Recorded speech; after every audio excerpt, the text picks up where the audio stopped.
Hi ಎಲ್ರಿಗೂ ನಮಸ್ಕಾರ. Kamakshi Kumar YouTube ಚಾನಲ್ಗೆ ಸ್ವಾಗತ.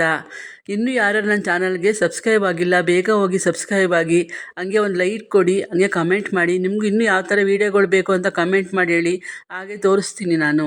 ನಾವು ನಮ್ಮ ಮನೇಲಿ ಹೆಲ್ದಿಯಾಗಿರೋಕ್ಕೆ ಒಂದು ಡ್ರಿಂಕ್ ಕುಡಿತೀವಿ. ನಾವು ಯಾವಾಗಲೂ ಆರೋಗ್ಯಕರವಾಗಿರಬೇಕಲ್ವ, ನಮ್ಮ ಮನೆ, ನಮ್ಮ ಸಂಸಾರ, ನಮ್ಮ ಮಕ್ಕಳು ಎಲ್ಲ.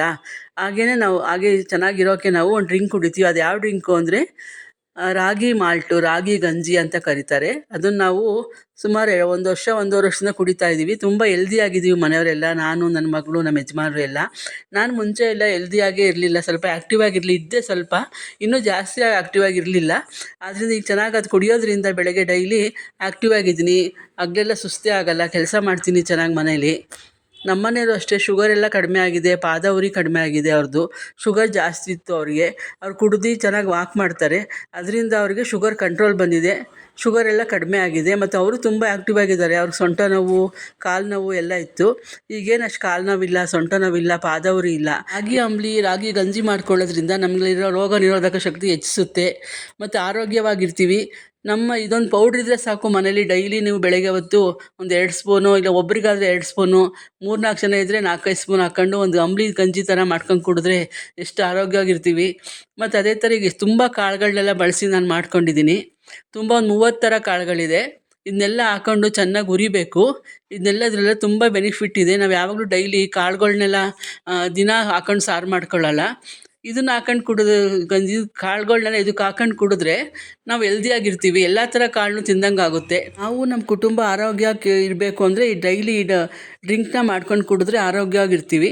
ನಾನು ಇದಕ್ಕೆ ಏನೇನು ಬಳಸಿದ್ದೀನಿ ಅಂದರೆ, ಒಂದು ಅಂದಾಜಲ್ಲಿ ಹೇಳ್ತೀನಿ. ಒಂದು 4 kg ರಾಗಿಗೆ ಹೇಳ್ತೀನಿ. 4 kg ರಾಗಿ ತೊಗೊಂಡಿದ್ದೀನಿ. 4 kg ರಾಗಿನ ಹುರಿಯೋಂಗಿಲ್ಲ, ಕ್ಲೀನಾಗಿ ನೀಟ್ ಮಾಡಿಕೊಂಡು ಇರೋದನ್ನ ತರಬೇಕು. ಪ್ಯಾಕೆಟ್ ಸಿಗುತ್ತೆ ನೀಟಾಗಿರೋದು, ಕ್ಲೀನಾಗಿರೋ ಪ್ಯಾಕೆಟ್ ಸಿಗುತ್ತೆ. ಆಮೇಲೆ ಇನ್ನು ಕಾಳುಗಳ್ನೆಲ್ಲ ಹುರ್ಕೊತೀನಿ. ತುಂಬ ಹುರಿಯಲ್ಲ, ತುಂಬ ಸಿಹಿಯಂಗೂ ಹುರಿಯಲ್ಲ, ಒಂದು ಇದಾಗೂ ಹುರಿಯಲ್ಲ, ಮೀಡಿಯಮ್ ಆಗಿ ಎಲ್ಲ ಗಮ್ ಅನ್ಬೇಕದು, ಆ ಥರ ಹುರಿಬೇಕು ಅದನ್ನು. ಎಲ್ಲ ಕಾಳುಗಳನ್ನು ಹುರಿದು ಒಂದು ತಟ್ಟೆಗೆ ಹಾಕೋತೀನಿ. ಒಂದು 10 ವರ್ಷದ ಮಗುವಿಂದ 100 ವರ್ಷದವರೆಗೂ ಇದನ್ನು ಕುಡಿಬೋದು, ಎಲ್ಲರೂ ಕುಡಿಬೋದು. ಚೆನ್ನಾಗಿರುತ್ತೆ, ಇದು ಕುಡಿಯೋಕ್ಕೂ ಚೆನ್ನಾಗಿರುತ್ತೆ ಮತ್ತು ಹೆಲ್ದಿಯಾಗೂ ಇರುತ್ತೆ. ನಾನು ಏನೇನು ಬಳಸಿದ್ದೀನಿ ಕಾಳುಗಳನ್ನ ಅಂದರೆ, ಕಡಲೆಕಾಳು, ಹೆಸ್ರು ಕಾಳು, ತೊಗರಿಬೇಳೆ, ಉದ್ದಿನಕಾಳು, ಉದ್ದಿನಬೇಳೆ, ಬಿಳಿ ತಡ್ನಿಕಾಳು, ಕೇಸರಿ ಬೇಳೆ, ತಡ್ನಿಕಾಳು, ಅವರೆಬೇಳೆ, ಕಡಲೆ ಬೀಜ, ಹುರುಳಿಕಾಳು, ಹಾಗೆ ಮತ್ತು ಸೀಮೆ ಅಕ್ಕಿ, ಬಾರ್ಲಿ ಅಕ್ಕಿ, ಅಗಸೆ ಬೀಜ, ಬಾದಾಮಿ, ಮೆಂತ್ಯ, ಕಡಲೆಬೇಳೆ, ವಾಲ್ನಟ್ಟು, ತೊಗರಿಬೇಳೆ, ಬಟಾಣಿ, ಸಿರಿಧಾನ್ಯ, ನವಣೆ, ಸಜ್ಜೆ, ಅರ್ಗ, ಸೂರ್ಯಕಾಂತಿ ಬೀಜ, ಹಾಗೆ ಸೌತೆಕಾಯಿ ಬೀಜ, ಗಸಗಸೆ ಸ್ವಲ್ಪ, ಒಂದು ಏಲಕ್ಕಿ, ಒಂದು 4, ಜಾಸ್ತಿ ಹಾಕ್ಬಾರ್ದು, ಮತ್ತು ಮಡಿಕೆ ಕಾಳು ಅಂತ ಬರುತ್ತೆ ಅದು, ಮತ್ತು ರಾಜ್ಮಾ, ಕಾಬೂಲ್ ಕಡಲೆಕಾಳು. ಈಗ ಒಂದೊಂದೇ ಒಂದು ದಪ್ಪ ತಳದ ಪಾತ್ರೆ ಇಟ್ಕೊಂಡು, ಇಲ್ಲ ಬಾಣಲಿ ಇಟ್ಕೊಂಡು ಒಂದೊಂದೇ ನಾವೊಂದು 1/4 kg ಲೆಕ್ಕ ತೊಗೊಂಡಿದ್ದೀನಿ. 4 kg ರಾಗಿಗೆ ನಾನು 1/4 kg ಬೇಳೆಗಳು ತಗೊಂಡಿದ್ದೀನಿ. ಎಲ್ಲ 1/4 kg, ಎಲ್ಲ ಕಡಲೆಕಾಳು 1/4 kg, ಹೆಸ್ರು ಕಾಳು 1/4 kg, ತೊಗರಿ ಕಾಳು 1/4 kg, ಬಟಾಣಿ ಎಲ್ಲನೂ 1/4 kg ತೊಗೊಂಡು ಎಲ್ಲ ಹುರಿದು ಒಂದು ತಟ್ಟೆಗೆ ಹಾಕ್ಕೊಳ್ತಾ ಇದ್ದೀನಿ. ಆಮೇಲೆ ಏಲಕ್ಕಿ ಜಾಸ್ತಿ ಹಾಕ್ಬಾರ್ದು, ಒಂದು 3-4 ಅಷ್ಟೇ ಹಾಕಬೇಕು. ಎಲ್ಲ ಹಾಕಿಟ್ಕೊಂಡು ಮಿಷಿನಲ್ಲಿ ಹೋಗಿ ನಾವು ಹಾಕಿಸ್ಕೊಂಬರ್ಬೇಕು. ವಾಲ್ನಟ್ಟು, ಸೂರ್ಯಕಾಂತಿ ಬೀಜ, ಬಾದಾಮಿ ಎಲ್ಲನೂ ಹುರ್ಕೊಬೇಕು, ಪ್ರತಿಯೊಂದನ್ನು ಹುರ್ಕೊಬೇಕು. ರಾಗಿ ಒಂದು ಬಿಟ್ಟು, ರಾಗಿ ಹುರಿಬಾರ್ದು. ಇನ್ನೆಲ್ಲರೂ ಹುರಿರಿ ಚೆನ್ನಾಗಿ. ಹುರಿದ್ಬಿಟ್ಟು ಚೆನ್ನಾಗಿ ಮಿಕ್ಸ್ ಮಾಡಿ ಮಿಲ್ಲಿಗೆ ಹಾಕ್ಸೋಕ್ಕೆ ಮಿಲ್ ಮಾಡಿಸ್ಕೊಂಬರ್ಬೇಕು. ಮಿಲ್ಲು ಅಷ್ಟೇ ತುಂಬ ನುಣುಪಾಗೋಲ್ಲ, ತುಂಬ ಇದಾಗೋಲ್ಲ, ಒಟ್ಟಿನಲ್ಲಿ ಮೀಡಿಯಮಾಗಿ ಚೆನ್ನಾಗಿ ಮಾಡಿಸ್ಕೊಂಬರ್ಬೇಕು. ಒಂದು ರಾಗಿ ಹಿಟ್ಟು, ಅಕ್ಕಿ ಹಿಟ್ಟಿನದಕ್ಕೆ ಮಾಡಿಸ್ಕೊಂಬರ್ಬೇಕು. ಮತ್ತು ಎಲ್ಲ ಕಾಳುಗಳನ್ನು ಬೇರೆ ಬೇರೆಯಾಗಿ ಹುರಿಬೇಕು. ಪ್ರತಿಯೊಂದು ಕಾಳದು ಒಂದಾದ್ಮೇಲೆ ಒಂದು ಹುರಿದ್ಬಿಟ್ಟು ಒಂದು ಕಡೆ ಒಂದು ತಟ್ಟೆಗೆ ಹಾಕೊಳ್ಳಿ. ಎಲ್ಲನೂ ಒಟ್ಟಿಗೆ ಹುರಿಬೇಡಿ, ಒಂದಾದಮೇಲೆ ಒಂದು ಹುರ್ಕೊಬೇಕು. ಅಳತೆ ಪ್ರಕಾರನೇ ಹುರಿಬೇಕು.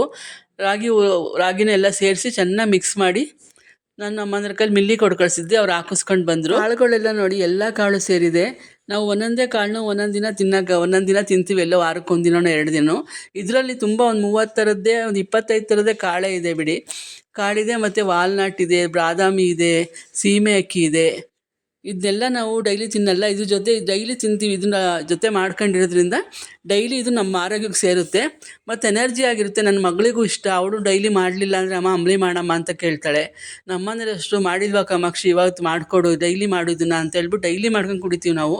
ಯಾರ ಬಂದರೆ, ನೆಂಟರು ಬಂದರೆ ಅವ್ರಿಗೂ ಕೊಡ್ತೀವಿ, ಅವರು ಕುಡ್ದು ಚೆನ್ನಾಗಿದೆ ಹೇಳ್ತಾರೆ. ಇದು ನೀವು ನಿಮ್ಮ ಮನೆಗಳಲ್ಲಿ ಸ್ವಲ್ಪನೇ ಹಾಕೊಂಡು ರೆಡಿ ಮಾಡ್ಕೊಂಡು ಡೈಲಿ ಅಂಬಲಿ ಕುಡೀರಿ, ಆರೋಗ್ಯಕ್ಕೆ ಒಳ್ಳೆಯದು. ಹೆಲ್ದಿಯಾಗಿರ್ತೀವಿ. ಮತ್ತು ನಾವು ಈ ಡ್ರಿಂಕ್ ಕುಡಿಯೋದ್ರಿಂದ ಏನೇನು ಉಪಯೋಗ ಇದೆ ಅಂದರೆ ನಮ್ಮದು ಮುಖ ಚೆನ್ನಾಗಾಗುತ್ತೆ, ಕೂದಲು ಚೆನ್ನಾಗಾಗುತ್ತೆ, ಮತ್ತು ಮುಖ ಸ್ಕಿನ್ನು ಎಲ್ಲ ಚೆನ್ನಾಗಾಗುತ್ತೆ. ಹಿಟ್ಟನ್ನ ಒಂಥರ ಇದು ಹಾಕಿಸ್ಕೊಂಬಂದಾಗ ಒಂಥರ ಗಮ್ ಅಂತ ಇರುತ್ತೆ, ಅದು ಸ್ಮೆಲ್ ಕುಡಿಯೋಕ್ಕೆ ಚೆಂದ. ಅದನ್ನು ಜಾಸ್ತಿನ ನಾವು ದೊಡ್ಡ ಡಬ್ಬಿಗೆ ಜಲ್ಸ್ಬಿಟ್ಟು ಇಟ್ಕೊಳ್ತೀವಿ. ನೀಟಾಗಿ ಜಲ್ಸಿ ಇಟ್ಕೊಂಡು ಸಣ್ಣ ಡಬ್ಬಿಗೆ ಹಾಕೊಂಡು ನಾವು ಯೂಸ್ ಮಾಡಬೇಕು. ಒಂದು ಸಣ್ಣ ಡಬ್ಬಿ ಟಪ್ಪರ್ ವೇರ್ ಬಾಕ್ಸ್ಗೆ ಹಾಕಿ ಇಟ್ಕೊಂಡ್ರೆ ಅದು ಏನೂ ಆಗಲ್ಲ. ಇಟ್ಕೊಳ್ಳೋ ಜಾಸ್ತಿ ದಿನ ಇಟ್ಟರೆ ಕೆಡುತ್ತೆ ಅಂತ ಇದು ನಾರು ಬಂದ್ಬಿಡುತ್ತೆ. ಅದರಿಂದ ಇದರಲ್ಲಿ ಟಪ್ಪರ್ ವೇರ್ ಬಾಟ್ಲಿಗೆ ಹಾಕೊಳ್ಳೋದ್ರಿಂದ ನಮಗೇನೂ ಆಗಲ್ಲ, ಎಷ್ಟು ದಿನನಾದ್ರೂ ಕೆಡೋದಿಲ್ಲ.